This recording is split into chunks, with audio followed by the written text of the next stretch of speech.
SB19 Ken bakas ang pagka-word kay Stel nang kamuntika na tumama sa hawak niyang matalim na bagay ang braso nito.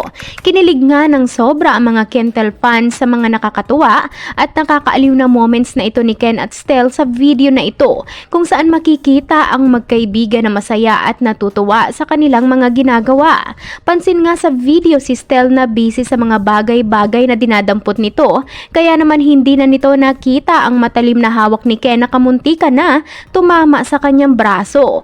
Mabuti na lang din naging alerto agad si Ken dahil kahit nagulat man ay nagawa agad nitong maiwas at ibaliktad ang kutsilyo na hawak niya upang hindi na matamaan at masugatan ang makulit at hyper na kaibigan niya.